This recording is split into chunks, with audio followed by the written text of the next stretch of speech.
warahmatullahi wabarakatuh. Terima kasih Pak Weli telah meluangkan waktunya bersedia untuk diskusi. Saya kemarin sudah minta izin Bapak ya untuk mengisi waktu untuk menyampaikan beberapa hal berkaitan dengan proses pembelajaran. Nah sebetulnya kegiatan ini fungsinya juga untuk saya Pak, juga memberikan saya pengalaman mengajar. Barangkali nanti dari kegiatan kita ini ada beberapa hal yang saya akan pelajari dari Bapak, dan Bapak barangkali akan mendapatkan juga beberapa masukan Pak untuk pengembangan diri kita masing-masing ya Pak ya. Jadi tujuan besar kita itu memang berbagi Pak. Kalau saya nanti hanya mengamati, tidak akan mengomentari pada waktu observasi, tapi nanti saya akan melakukan kembali Pak ya setelah kita observasi. Nah saya mohon kesediaan Bapak dan kerelaan ya, tentu mudah-mudahan saling berbagi sehingga kegiatan kita nanti terkait dengan observasi dapat berjalan dengan baik sesuai dengan harapan Bapak kan ya, harapan bersama. Baik, kemudian kita coba nih Pak, kita ada melihat dari instrumen ini yang sudah didesain Pak, bagus saya kira membantu kita untuk mengarahkan kita berkaitan dengan praobservasi Pak Weli kan ya. Nah tujuan pembelajaran ini tentu berkaitan dengan kepentingan Pak Weli untuk mengajar nanti di kelas Pak, sehingga apa yang ingin Bapak kuatkan dalam proses tujuan pembelajaran tersebut, sehingga nanti kita melihat barangkali Bapak tadi sudah juga membuka-buka Pak ya RTP Bapak, mana yang mau disampaikan dalam proses pembelajaran, sehingga nanti paling banyak Bapak cerita. Kalau saya kan hanya membuka sebentar, sehingga nanti Bapak coba ceritakan tujuan pembelajaran Bapak. Silakan Pak. Jadi termasuk saya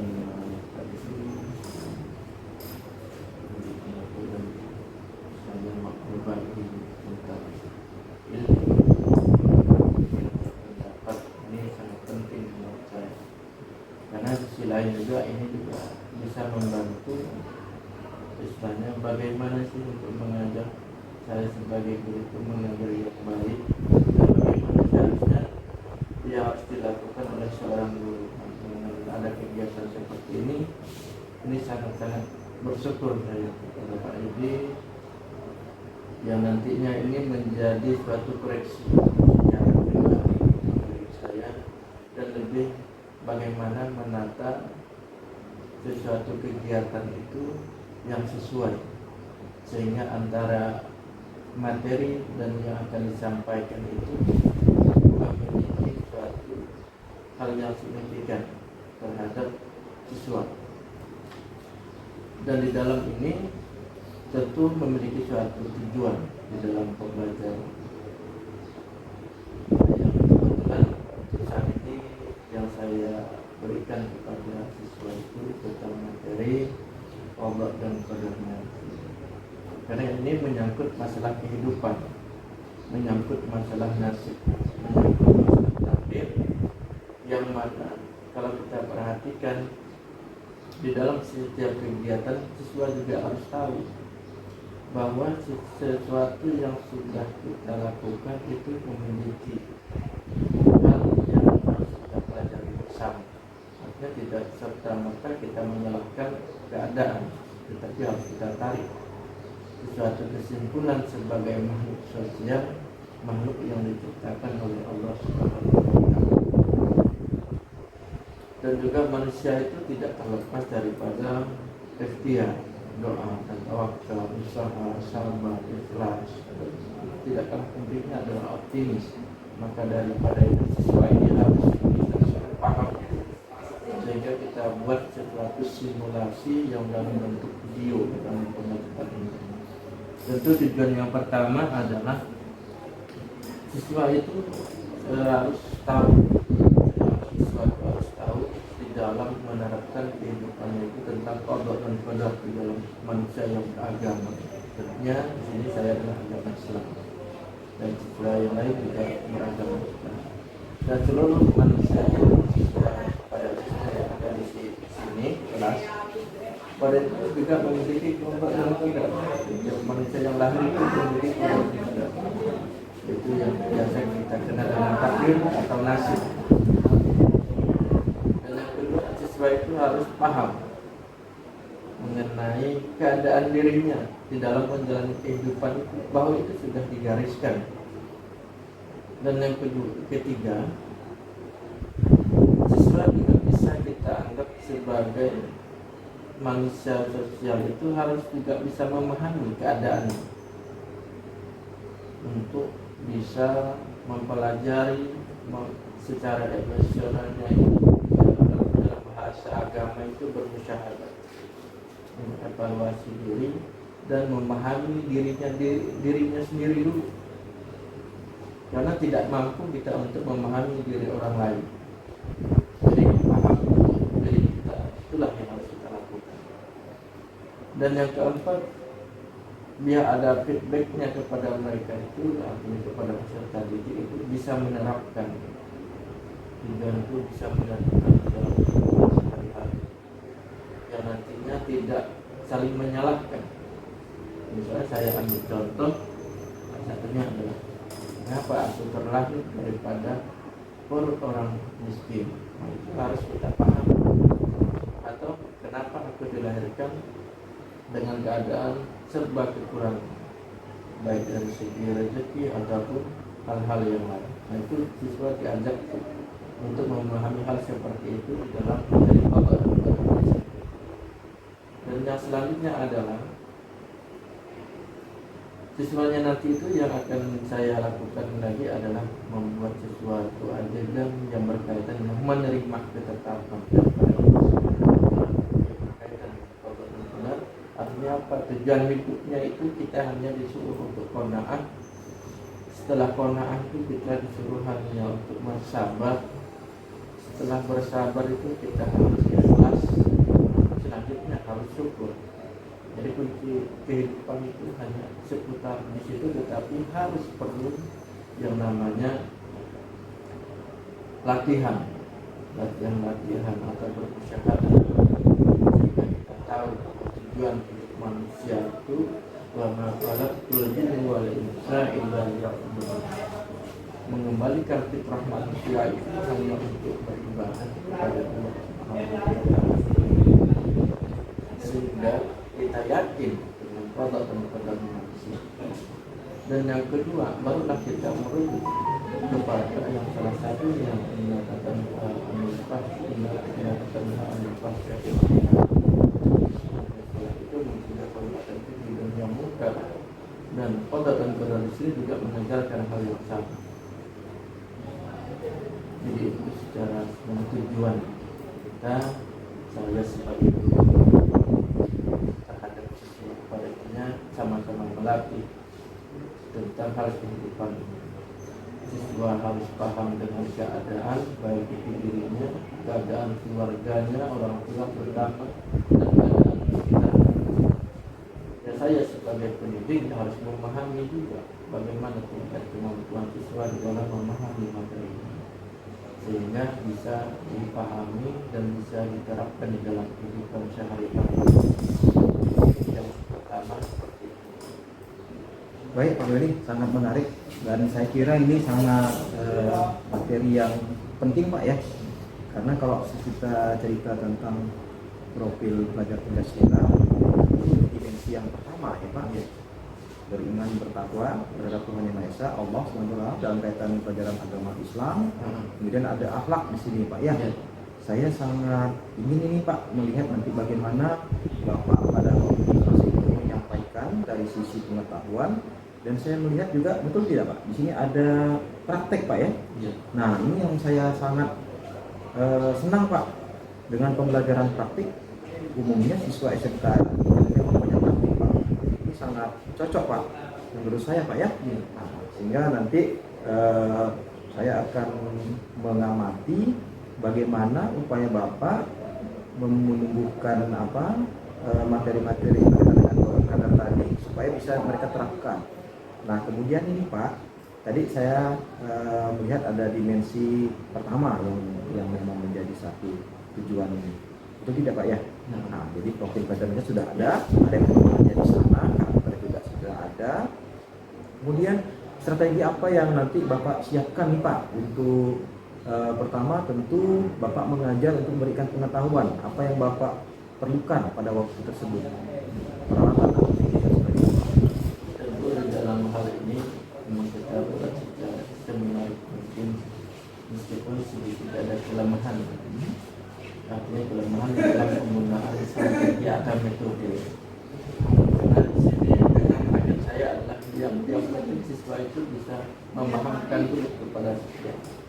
Tetapi yang jelasnya media yang kita gunakan itu ada fokus, ada laptop, juga ada video tentang materi penggunaan kita yang mencakup tadi beberapa hal yang harus dicantumkan di dalam video itu. Yang pertama aktivitas ya, keselamatan dan seterusnya sampai pada situ. Dan dalam strategi ini memang sedikit agak rancu, memang ada beberapa yang kemungkinan saya juga sangat kebingungan bagaimana untuk menentukan yang cocok strategi atau metode yang akan saya gunakan. Tetapi yang jelasnya di dalam metode nanti ini adalah metodenya diskusi. Nah ini yang saya tadi dianggap bahwa ini merupakan koreksi bagi saya sendiri. Suatu kelemahan yang sebenarnya tidak perlu untuk disampaikan, tetapi ini adalah kesempatan kita untuk berbagi. Dan di dalam hal lain itu nanti ada beberapa adegan yang memang harus dilakukan oleh siswa berkaitan dengan praktik, tetapi sudah kita input melalui video itu tadi. Jadi saya tidak mungkin menyiapkan media siswa untuk beradegan di dalam kelas karena dengan ruangan yang sempit. Jadi kita manfaatkan sistem digital ini. Oleh tidak dianggap saya itu bisa belajar dan bisa belajar, sama-sama belajar di dalam penggunaan IT. Biar ada saling melengkapi. Mudah-mudahan dengan adanya seperti ini sebagai suatu acuan bahwa guru juga itu mahir di dalam bidang digital. Saya juga sebagai guru yang gaptek ini juga ingin belajar, dan salah satunya dengan penggunaan alat-alat elektronik digital seperti Google atau selain. Jadi ya yang saya tangkap pertama yang Bapak buka tentu ada peralatan LCD projector Pak ya. Nanti kemudian berkaitan dengan adegan-adegan tentu apa tidak perlu sound system Pak? Sound sistemnya juga saya anggap memadai, tidak terlalu diperlukan karena sudah kita masukkan dalam bentuk melalui ceritakan. Bisa kedengaran Pak ya? Ya, sound sistemnya insya Allah nanti akan kita siapkan. Alhamdulillah. Dan jelasnya untuk pengeras suaranya. Ya, Ya, kita.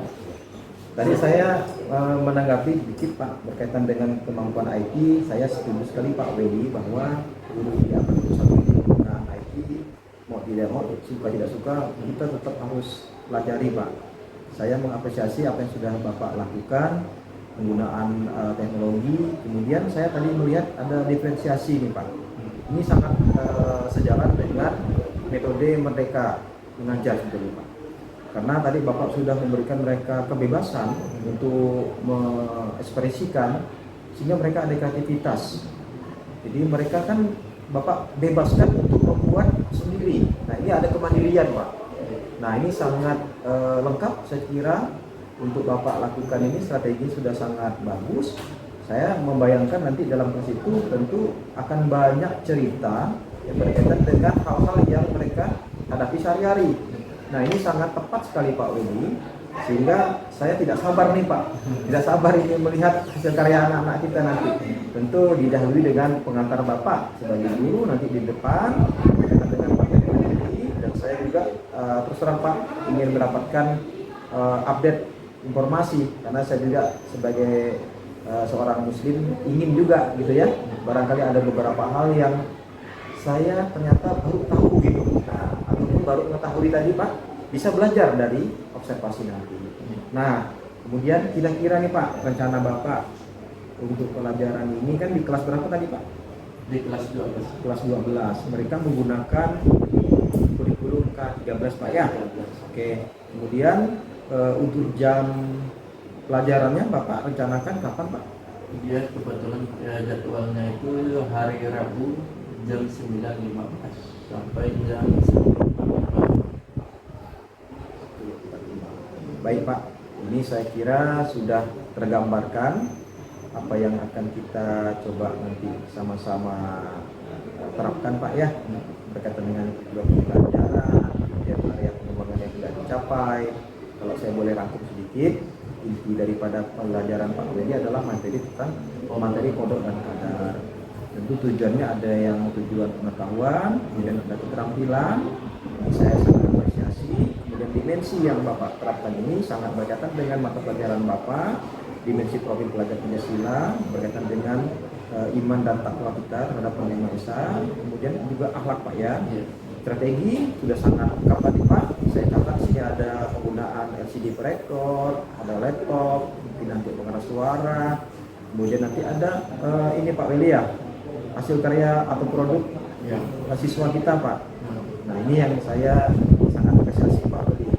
Masih jarang saya melihat Pak di kita ini produk-produk seperti itu, sehingga mudah-mudahan nanti ini bisa memberikan sumbangsi yang tak terkira bagi kawan-kawan kita yang lain. Saya juga belajar nih Pak dengan Bapak ya, loh, ini bisa loh di pelajaran-pelajaran yang seperti Bapak lakukan ini, inilah Pak sebetulnya ada diferensiasi produk ya kan Pak ya. Kemudian saya melihat diferensi konten ya tadi Bapak membebaskan siswa itulah Pak yang disebut dengan kurikulum merdeka Pak Willy, dan Bapak sudah menerapkannya meskipun di kelas 12. Nah saya terima kasih kepada Pak Willy atas waktu dan kesempatan yang telah diberikan kepada saya untuk berdiskusi. Semoga nanti di hari Rabu depan kita dapat bersama-sama, saya sendiri izin Pak, nanti mengamati, kemudian di pasca observasi tentu kita akan melakukan refleksi Pak, sehingga nanti ada beberapa hal yang akan kita diskusikan kembali. Begitu Pak ya. Mungkin ada satu hal yang Oh iya Pak. saya ada yang lupa saya. Silakan Pak Willy, silakan. Nah setelah nanti itu memang kita ada membuat satu channel sendiri. Biasa. Bisa. Channelnya itu bisa.